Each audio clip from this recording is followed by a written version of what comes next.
With white noise, the objective is have a season that's about intel, that's about communication, that forces communication through those operators that you meet.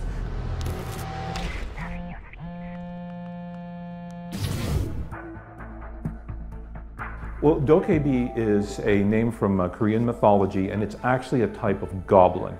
And it's a goblin that has the ability to inhabit inanimate objects.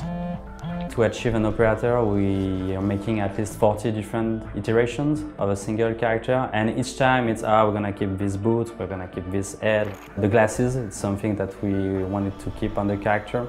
You know, it's not super tactical. She wants to keep her own signature on her and to show people that she's the hacker.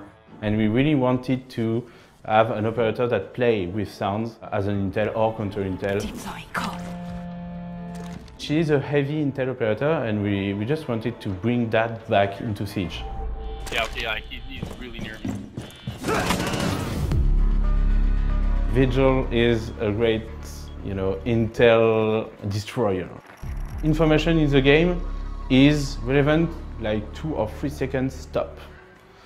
Vigil, with his ability, makes information irrelevant from second 1.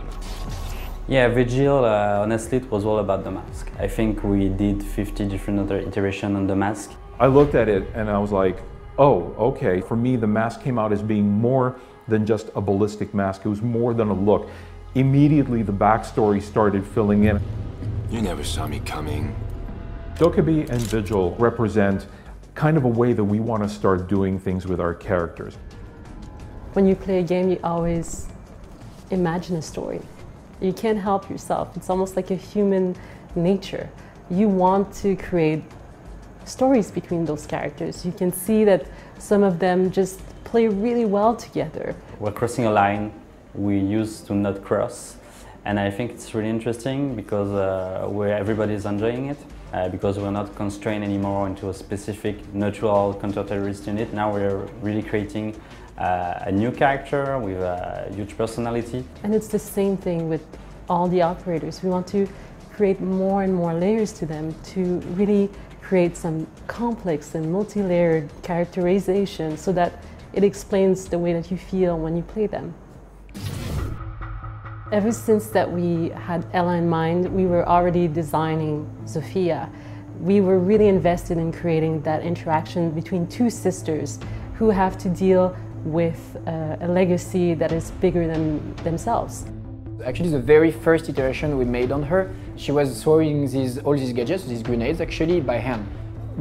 It lacked personality. When we got back to the simple idea of having a grenade launcher, we immediately found it to have a much more personality on screen, and also it opened for the possibility of having this bounciness on the concussion grenades. We really wanted to find this gameplay that doesn't really exist yet, this depth in terms of, okay, how creative can you get when it comes to making it bounce and not exposing yourself but reaching a very specific point.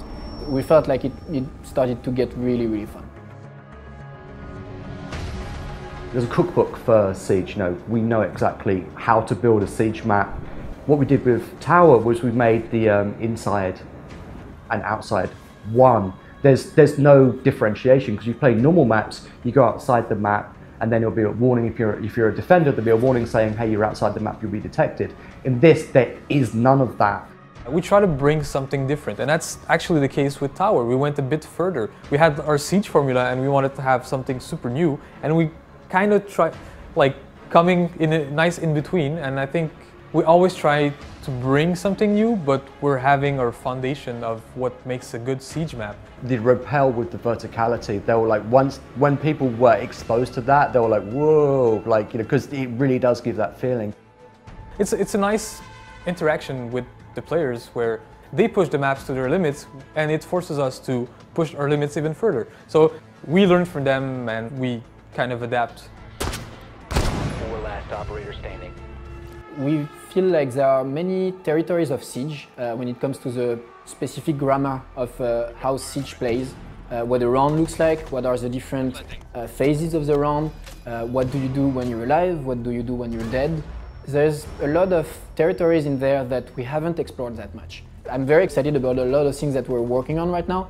Yeah, that's very exciting for me, is that the idea that we're not just repeating ourselves inside the same boundaries, not just creating new operators, but also trying to expand the global grammar and vocabularies that they're using to try and make this gameplay even more complex and deep. I got one. One more. Oh, I got it.